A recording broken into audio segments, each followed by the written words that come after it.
របៀបនៅតាមសាលានៅខាងស្រុកបារាំងបងប្អូនកូនសិស្សថ្នាក់អមតេយ្យឬថ្នាក់ធំពេលជិះបងគ្រីស្មាស់អញ្ចឹងគេធ្វើការសម្ដែងដូចជា spectacle ឲ្យពុកម្ដាយមើលគេធ្វើនៅសាលាហើយថ្ងៃនេះខ្ញុំមកមើលកូនខ្ញុំត្រូវចូលថ្នាក់ទី1ហ្នឹងហើយដោយសារសាលាហ្នឹងកន្លែងមានកន្លែងសាល the spectacle អញ្ចឹងគេធ្វើតាមមួយថ្នាក់នៅតាមបន្ទប់សិនធ្វើតាមបន្ទប់ហើយជា3-4នាទីហើយគេមកធ្វើនឹងក្រៅសាលាជុំគ្នាអញ្ចឹងហើយនេះមានភ្លៀងហើយក្មេងៗថ្ងៃហ្នឹងគេមកពាក់ខោអាវគ្រីស្មាស់និងអាវក្រហមខ្ញុំអត់ដឹងគេបានទៅសេបជាក្នុងកណ្ដាស់អញ្ចឹងបាត់ពាក់អាវកូនខ្ញុំទេចឹងគេមកសម្ដែងជុំគ្នាចឹងទៅគ្នាចុះសិស្សហើយវាយចូលមកនេះបងប្អូនហើយ100នាក់ឯមើលទៅ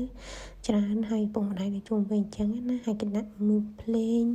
ហើយគេមានគ្រូគាត់នៅមុខឲ្យធ្វើឲ្យមើលចឹងណាចឹងក្មេងៗធ្វើបានល្អមិនល្អជាបញ្ហានេះសំខាន់តែបានចូលរួមចឹងទៅហើយកូនខ្ញុំធ្វើ view ទេតែបានសប្បាយគេថ្ងៃអញ្ចឹងទៅពេលហ្នឹងហើយដល់ពេលយើងមកទិញអនុស្សាវរីយ៍ដើម្បីនៅសាលាដែលធ្វើឲ្យកូនសិស្សហើយនៅពុកម្ដាយកូនសិស្ស